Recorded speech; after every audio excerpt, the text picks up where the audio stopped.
In my last weekly economic and market update from July 11th, earlier this week that I put out, I talked about putting an episode together about the Milkshake Theory. And my background is primarily working with larger organizations, their executives, and helping them become broader thinkers. Systems thinking is a word that's used, or synthetic thinking. And I believe this milkshake theory really is represents a lot of systems thinking on a gentleman's name is Brent Johnson of Santiago Capital. And he really had to, in order to come up with this theory, he had to look really outside of the United States and how he developed his theory is along the lines of really kind of seeing a broader picture out there.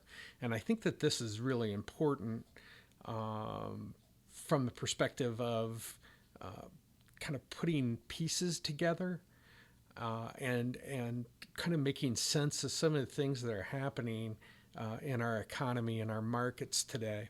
And this affects everybody, I mean, globally. So I'm going to break this down basically into three areas. One is what is the milkshake theory, what it is.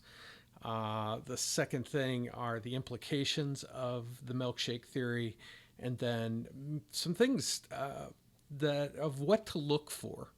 And I think Brent Johnson has done a number of interviews, and I'll put those before, but sometimes just a different voice might help wake some other people up and make them at least aware of what his theory is. And it's starting to get some credibility associated. I've heard this for a few years now, and just kind of I don't know about this, but I always am challenging myself to as far as challenging my existing theories with ones that don't, and getting better at it as time goes by as a systems thinker. That kind of comes with the territory.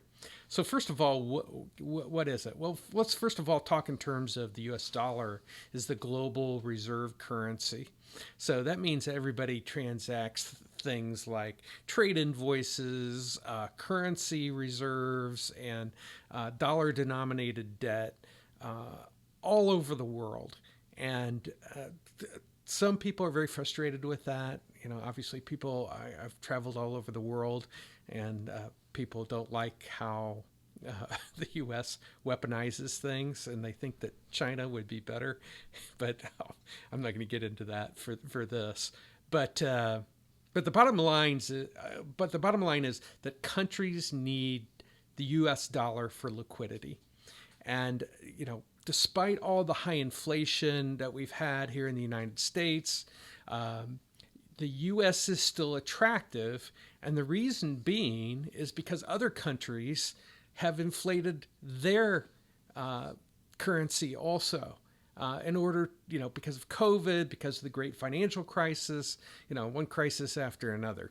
And we've allowed this to happen, at least in the U.S., when we lifted the debt ceiling, but I'm not going to go back through that history either. So the U.S. sucks up basically the liquidity from the world economy. And the rate hikes is one of many reasons that it's even becoming more attractive. The United States currency, or the U.S. dollar is becoming more attractive. It's because interest rates are up. People want more dollars because in their country they can't get any type of interest rate in their country. So this starts to suck up the liquidity, and there's a number of other things, obviously, that make the U.S. more attractive. That love or hate Trump, but he reduced regulations. He had favorable tax deals for companies and individuals. The U.S. economy typically grows. Now, it had the last couple quarters, but it's usually doing better than the rest of them. If we get a cough, everybody else is going to get pneumonia, I think is one saying. So the U.S. winds up sucking up all this liquidity. And matter of fact, Brent Johnson came up with the name Milkshake Theory from actually one of my favorite movies, which is There Will Be Blood, which is about kind of an oil baron type of movie, and the fact that he was trying to buy land from from someone, and they wouldn't sell, and so he said basically, I own all the land around you, and so what I'm going to do is I'm going to take my straw and suck out the oil from underneath you, so it doesn't matter whether you sell or not, because I can still get to the oil. And so that's a story there, and there's a little clip here I'll play now. If you have a milkshake, and I have a milkshake, and I have a straw, there it is, that's a straw, you see, watching. And my straw reaches across the room and starts to drink your milkshake. I drink your milkshake. I drink it up. Okay, so what are the implications of the milkshake theory? Well, as the U.S. dollar strengthens, it's going to create more demand for dollars because countries still need them, and we're sucking up with the U.S. sucking up all the liquidity, more and more are turning to it, and this creates trouble. And we've seen it in countries like, well, the first one to fall has been Sri Lanka, but we've also seen currency crisis like we've seen in Turkey. And what we would expect then, and good transition to what we're going to be looked for, is you're going to have an issue with what Brent talks about is Treffin's dilemma, which is when a domestic currency like the US dollar becomes a global currency, the domestic currency is going to have conflict. And that's what we have now. We have high inflation. The Fed is trying to make the inflation go away by raising the rates, which makes the US dollar more attractive. And so that is not good for the global economy. So now we have the Fed is going to have a conflict here between the rest of the world needing the liquidity and the U.S. continuing to make their interest rates go up and making them more attractive and sucking, and therefore the milkshake theory. But so that's kind of the first thing. But so the Fed is going to raise rates to fight the inflation, or they're going to have to find a way to reduce the dollar. And I don't know how they do both, but I'm not on the Fed, and I don't think they should be around anyway. Different video. A possibility is something called doing something called the Plaza Accord 2.0. So in 1985, the Plaza Accord was done because the U.S. dollar was strong, and with a strong U.S. dollar, Japanese imports, German imports were inexpensive, and it was eliminating jobs in the U.S., that type of thing. So the Reagan administration reacted, and that came up with the Plaza Accord to bring the dollar down more in line. And so that was the reason back then. Now it's a different problem, but kind of a Plaza Accord 2 would then reduce the dollar. And more countries have problems, with this. And we're going to see that here in the future with the smaller countries like Sri Lanka are going to start to fall. We're going to start to see their liquidity get sucked up, and some of the ones on the fence right now are Ghana, Ecuador, and Colombia.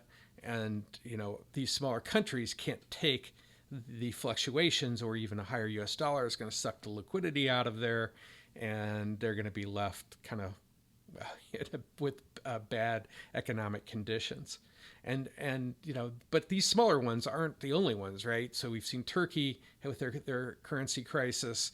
We're going to start to see more of those. But even today, the euro is now 1 to 1. Now I traveled throughout Europe over a number, over a decade, and I remember the euro being as high as 1.5 to 1, and now it's on par.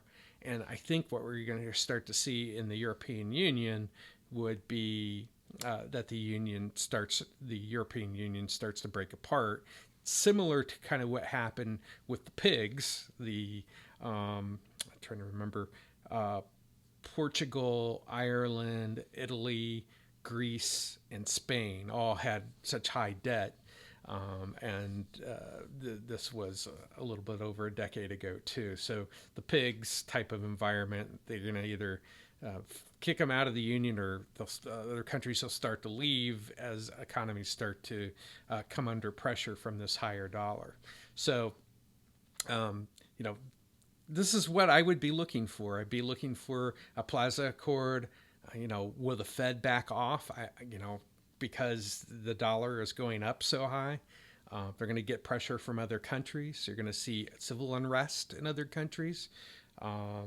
You're going to see more countries having problems then they're going to be screaming for the U.S. to do something about it. And so I keep an eye out for what's happening around us if you're going to use your systems thinking brain in order to see the broader picture, because the interconnectedness of the economy, the world economy now, it's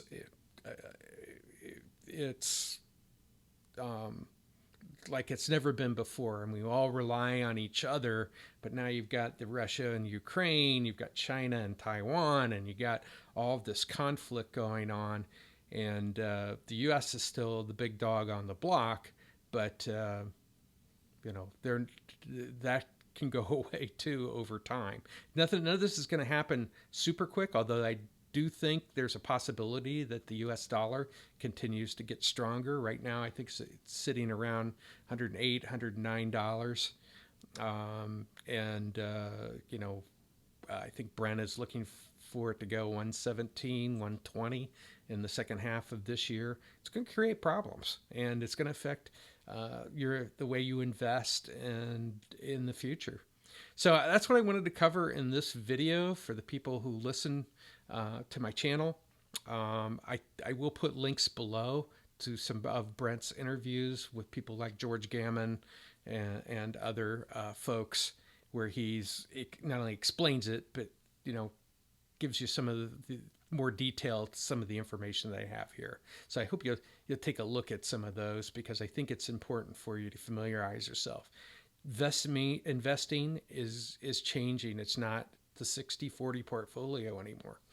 And we're going to have to educate ourselves and keep ourselves aware of what's going on around us. But anyway, that's what I wanted to cover in this episode. And remember, there is always a better way.